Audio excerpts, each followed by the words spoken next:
같더라. 아멘.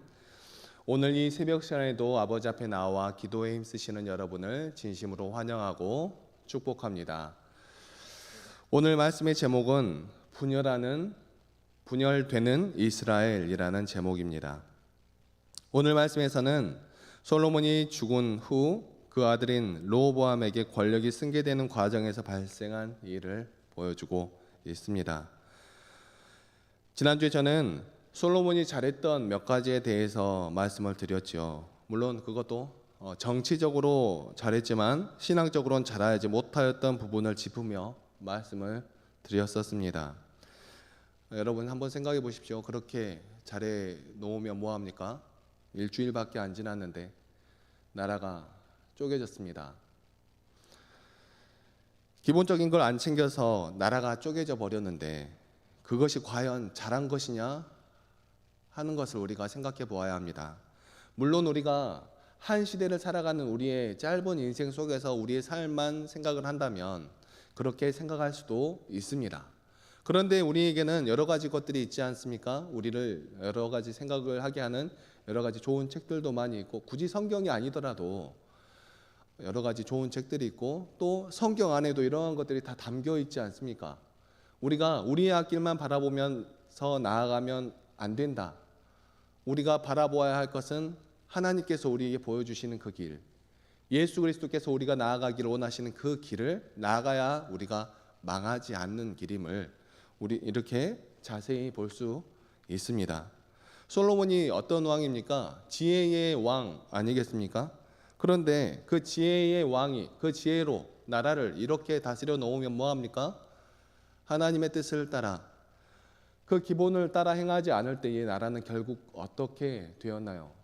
잘된 것처럼 보이지만 그 길이 하나님의 뜻을 따라 끝까지 갔으면 잘 되었겠지만 그 기본을 잊어버리고 자기의 그 지혜로운 방법대로 자기의 생각과 뜻대로 나아가니까 결국에는 나라가 분열되고 모든 이스라엘 중에 유다 지파만 이렇게 남았다라고 이야기하고 있지 않습니까? 이것은 잘하지 못한 것이죠. 일을 잘하려고 하면서도 바르지 못한 방법으로 일을 하였기 때문에 일어난 일들이라고 할 수 있습니다. 솔로몬이 죽고 왕위를 계승한 르호보암은 두렵고 떨렸을 것입니다. 당연하죠. 통치 경험은 없고 다스려야 할 나라는 컸기 때문에 그렇습니다. 어느 날 여로보암이 대표자로 한 북부 지파 동맹 사람들이 그 세겜에 있는 왕을 찾아왔습니다. 그들은 솔로몬이 백성들에게 부과했던 세금과 노역이 너무 과중하여서 견딜 수가 없으니 그 멍에를 가볍게 해달라고 청했지요. 솔로몬 시대의 영화로움은 백성들의 희생을 통해 이룩된 것임을 알 수 있는 부분입니다.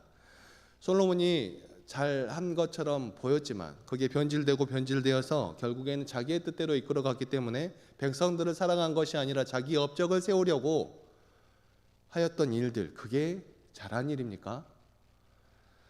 그러한 일들로 인하여서 백성들이 희생을 당하였다. 그게 또 희생이라고 할 수도 없지요. 백성들이 고생을 당한 것이 왜 희생입니까? 자기들이 한 게 아니라 남이 시켜서 한 건데. 백성들이 고난을 당한 것을 알 수 있는 그러한 일이죠. 당황한 르호보암은 선왕과 함께 나라를 일으켜 세웠던 원로들에게 자문을 구했습니다. 그러자 그들은 올바른 길을 가르쳐 줬습니다. 올바른 길을 가르쳐 줬습니다.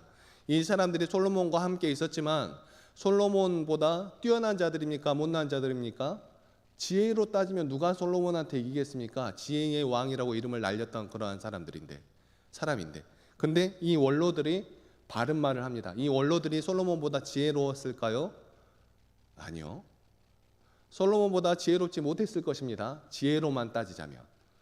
그런데 이 원로들은 지혜롭지 못하였더라도 기본을 붙들고 있지 않습니까? 기본. 무엇이 기본입니까?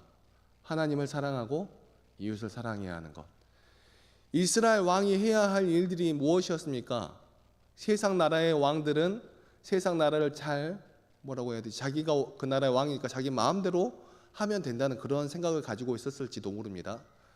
자기가 왕이니까 다른 사람을 그냥 종 부리듯이 그렇게 하였을지도 모릅니다. 그런데 이스라엘 백성들은 그렇게 하면 안 되는 것이었지요. 하나님의 뜻에 따라 백성들을 잘 보살펴야 하는 것이 이스라엘의 왕의 책무였습니다. 그런데 이 원로들은 바른 생각을 가지고 있었다라는 것입니다. 물론 원로들도 이미 특권을 누리고 있는 그러한 사람들이었을 것입니다. 그러나 그런 특권을 누렸겠지만 자기들이 애굽에서 겪었던 그런 고난을 잊어버리지는 않고 살았던 사람들입니다. 그들은 왕에게 주어진 권한을 백성을 마음대로 다루는 것이 아니라 백성을 섬기는 일이라는 사실, 백성들이 왕을 위해 존재하는 것이 아니라 왕이 백성들을 위해 존재한다라는 그 사실을 점잖게 일깨워 줍니다. 그런데 오늘날에도 그건 마찬가지이지 않습니까? 근데 2000년이 지난 오늘날까지도 죄송합니다. 이거 구약이니까 더 오래됐죠. 그런데 이렇게 오랜 시간이 지난 오늘날에도 그것 하나 깨닫지 못해가지고 자기가 장이라고 자기 마음대로 하려고 하는 사람들이 얼마나 많이 있습니까?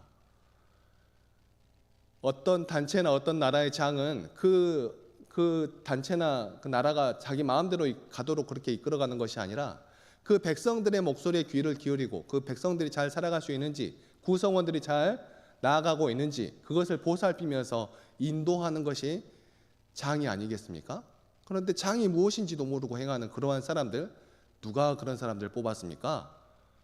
우리 손으로 뽑았죠. 누가 잘못한 겁니까? 그 장은 당연히 잘못한 거지만 우리의 손도 잘 고민해 봐야 합니다. 우리는 고민을 많이 해야 합니다. 우리 마음대로 어떠한 것을 다스리는 것이 아니라, 우리의 생각과 뜻대로 어떠한 것을 이루어가는 것이 아니라, 우리의 생각과 뜻은 잘못됐지만 우리를 이끌어 가시는 하나님, 그 하나님의 방법대로 나아가려고 노력할 때 우리가 바른 길로 나아갈 수 있을 것이라고 믿어야 합니다. 때로는 그것이 연약해 보일지라도, 그것이 부족해 보일지라도 그 길로 나아가려고 노력해야 하는 것이죠. 이렇게 왕의 신하들은, 나이가 든 지긋한 그러한 신하들은 왕에게 그 사실을 점잖게 이야기를 해줍니다. 그런데 르호보암은 그 사실을 받아들이지 않지요. 받아들이지 않습니다. 그는 자기가 함께 자란 젊은 벗들에게 다시 충고를 구합니다. 성서 기자는 그 젊은 관료들이 누구인지를 이렇게 표현하고 있습니다. 자기와 함께 자란. 그들은 왕실 가까이에 머물면서 온갖 특권적인 삶을 누려온 사람들이죠. 또 권력의 비위를 맞추는 것이 자기들의 기득권을 잃지 않는 길임을 너무나 잘 아는 그러한 사람들입니다. 이게 바른 것인가요? 저는 이렇게 못 삽니다. 저는 어렸을 때부터 목에 칼이 들어와도 할 말은 해야 한다라는 교육을 받고 살아온 사람입니다. 물론 그렇게 살면 부족한 사람들이 살아가는 이 삶 가운데서 조금 고달플 거라고 생각하는 사람도 있습니다. 그런데 지금까지 제 삶 가운데 인도해 주신 하나님의 그 사랑을 느낄 때는 저는 결코 부족하거나 잘못된 길을 가고 있다라고 느끼지 않습니다. 제 기본은 하나님께서 인도해 주시는 그 길을 바라보며 나아가고 있다고 믿기 때문에 그렇습니다. 아무튼 이러한 그 왕과 함께 자란 이러한 사람들은 왕에게 바른 말을 하기에 좋아하는 그러한 사람들이었습니다. 그래서 이 사람들은 강제 노역에 시달리고 과중한 조세 부역에 허리가 휘는 백성들의 처지를 알 리가 없지요. 그들에게 세상은 다스리는 자와 다스림을 받는 자로 나뉠 뿐입니다. 르호보암은 백성들의 말을 듣다가는 통치를 할 수 없다라고 생각을 하면서 그들의 요구를 단호히 거절해야 한다는 그 젊은 사람들의 조언을 달콤하게 들었습니다. 결론적으로는 자기도 그렇게 생각했기 때문에 그렇죠. 사람 말을 다 들어서 어떻게 통치를 하냐? 마음대로 해. 이렇게 말하는 그 사람들의 말을 들었다라는 것입니다. 이게 지금 잘 됐으니까 이렇게 말하고 있는 걸까요? 잘 못하는 거니까 이렇게 말하고 있는 건가요? 바르지 않은 겁니다. 근데 우리 삶 가운데도 이런 사람 있지 않습니까? 다른 사람들 말 들어서 어떻게 통치를 해? 똑같은 말을 하고 살아가는 것이죠. 우리는 들어야 합니다. 백성들의 말을 들어야 하고 자기가 속한, 자기가 이끌고 있는 어떠한 구성이나 그런 사람들의, 구성원들의 이야기를 들어야 하는 것이죠. 우리는 솔로몬이 통치를 시작하기 전 기브온 산당에서 하나님께 일천 번제를 올렸던 사실을 잘 알고 있습니다. 하나님께서 솔로몬에게 내가 너에게 무엇을 주기를 바라느냐 나에게 구하여라 라고 말씀하셨을 때 솔로몬은 지혜를 달라고 하였고 선과 악을 분별하는 능력을 달라고 하였습니다. 솔로몬이 그렇게 청한 것이 하나님의 마음에 들었지요. 그런데 르호보암은 하나님의 뜻이나 그 뜻을 반영한 원로들의 충고를 무시하고 자기를 받드는 젊은 신하들의 말을 마음에 두었습니다. 하나님의 뜻은 우리의 욕망을 거스를 때가 많이 있습니다. 우리의 욕망은 잘못되었기 때문에 그렇습니다. 우리가 어떠한 사람이든 심지어 대통령이라고 할지라도 우리의 욕망대로 나아가려고 하면 그것은 잘못될 때가 많이 있다라는 것입니다. 하나님의 뜻은 이웃에게 우리를 사랑으로 내어주라고 말씀하십니다. 하나님의 뜻에 따라 자기 삶을 살아가기 위해서는 항상 노력이 필요합니다.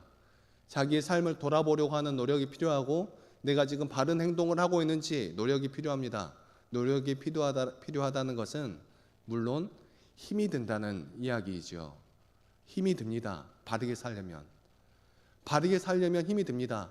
원래부터 착했던 사람이 어디 있습니까? 원래부터 이웃을 사랑하며 보살피는 사람이 어디 있겠습니까? 그렇게 살려면 힘이 든 게 당연한 것입니다. 자기 마음대로 살려고 하는 것은, 자기 본성대로 살려고 하는 것은 편합니다. 그게 악한 것인 줄 모르고 그렇게 살아가고 있다는 것이 문제이지요. 우리가 바른 길로 나아가려면, 우리의 삶 가운데서 하나님의 그 사랑을 실천하려면 언제나 이게 하나님의 뜻이 맞는지, 내가 지금 잘못된 말을 하고 있지는 않는지 고민하고 되돌아봐야 하는 것입니다. 성령의 능력 안에 머물 때 우리는 비로소 하나님의 뜻을 따르는 일이 기쁘고 행복한 일임을 알 수 있습니다. 하지만 일상의 모든 순간에 예수님의 사랑으로 살아가는 연습을 하지 않으면 안 되는 것입니다. 기독교인은 나 좋을 대로 사는 그러한 삶이 아니라 남 좋을 대로 살아가는 그러한 사람이 되어야 합니다. 르호보암은 고통을 호소하며 부담을 경감시켜 달라는 백성들의 처지를 헤아리지 않았습니다. 그만한 그릇이 되지 않았던 것입니다. 교만한 그릇이었던 것입니다. 높은 자리에 앉아서 저 아래 땅의 사람들이 겪는 삶의 애환을 바라보지 않는 것이었습니다. 하나님은 지금 울고 있는 사람들을 결코 외면하지 않으십니다. 하나님은 우리와 함께 그들의 눈물을 닦아주기를 원하십니다. 우리와 함께 그들의 고통을 덜어주기를 원하십니다. 우리가 그 일을 거절하면 하나님은 다른 방식으로라도 우리 이웃들을 도와 가실 것입니다. 그런데 힘들겠다고 못 살겠다고 외치는 그 백성들에게 르호보암이 들려준 말은 무엇이었습니까? 오늘 본문 14절 말씀입니다. 내 아버지는 너희의 멍에를 무겁게 하였으나 나는 너희의 멍에를 더욱 무겁게 할지라. 내 아버지는 채찍으로 너희를 징계하였으나 나는 정갈 채찍으로 너희를 징치하리라. 아멘. 이 부분에서 유난히 와닿는 부분은 멍에와 채찍입니다. 그것은 애굽에서 종살이를 하며 겪어야 했던 아픔 아닙니까? 하나님은 바로의 멍에와 채찍 아래서 신음하던 이스라엘 자손들을 가나안 땅으로 인도하여 내셨지요. 그런데 그런 이스라엘이 꼭 애굽처럼 돌아가고 만 것입니다. 지배자와 피지배자가 갈리고 멍에와 채찍이 다시 등장합니다. 르호보암이 자기가 백성들을 섬기는 존재임을 잊어버렸습니다. 자기에게 위임된 권한은 백성들의 삶을 풍요롭게 하기 위한 것임을 잊어버린 것입니다. 하나님의 나라가 아니라 그저 다른 세상 나라의 왕이 하듯이 그렇게 행동하고 있는 것입니다. 그런데 15절은 조금 오해하기 쉬운 구절입니다. 15절 말씀입니다. 왕이 이같이 백성의 말을 듣지 아니하였으니 이 일은 여호와께로 말미암아 난 것이라. 여호와께서 전에 실로 사람 아히야로 느밧의 아들 여로보암에게 하신 말씀을 이루게 하심이더라. 아멘. 왕이 백성들의 요구를 들어주지 않은 것이 여호와께로부터 말미암아 난 것이라 라는 말씀을 어떻게 이해해야 할까요? 모든 것이 하나님의 계획 아래서 일어나는 일이 맞습니다. 그렇지만 모든 것이 하나님이 알고 계신 일이 맞고 또 하나님이 인도하신 대로 흘러가는 것이 맞습니다. 그런데 사람은 다만 하나님의 꼭두각시에 지나지 않는다는 그런 말일까요? 그렇다면 르호보암에게 책임을 물을 수 없지요. 다른 사람에게도 책임을 물어서는 안 되죠. 하나님이 그렇게 하신 것이니까. 유한한 인간이 이 우주 가운데서 일어난 모든 일을 이해할 수는 없습니다. 그래서 자기들의 지식이나 경험에 통합이 되지 않는 일들, 자기들이 알고 있는 그러한 범주 내에서 이해할 수 없는 그러한 일들을 성경에서는 모이라, 곧 운명이라고 표현을 합니다. 운명은 받아들일 수밖에 없다라고 이해했습니다. 문제는 인간의 오만과 오판으로 빚어진 사고조차 하나님의 뜻 혹은 운명으로 돌리려는 것이 성경에서 기존의 사람들이 이해하지 못했던 그러한 사건들에 대해서 기록해 놓을 때 그렇게 기록을 해 놓았습니다. 하나님의 뜻이었더라. 그렇게 말입니다.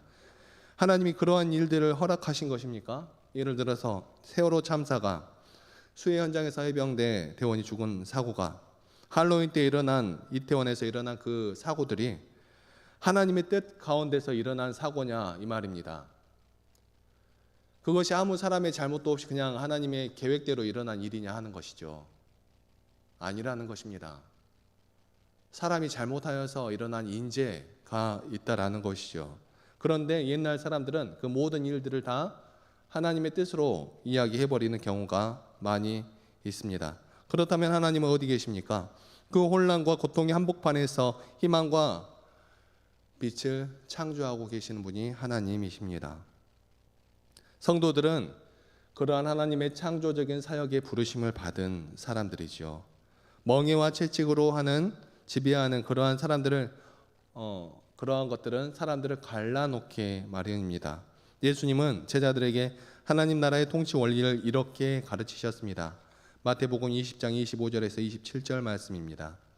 예수께서 제자들을 불러다가 이르시되 이방인의 집권자들이 그들을 임의로 주관하고 그 고관들이 그들에게 권세를 부리는 줄을 너희가 알거니와 너희 중에는 그렇지 않아야 하나니 너희 중에 누구든지 크고자 하는 자는 너희를 섬기는 자가 되고 너희 중에 누구든지 으뜸이 되고자 하는 자는 너희의 종이 되어야 하리라.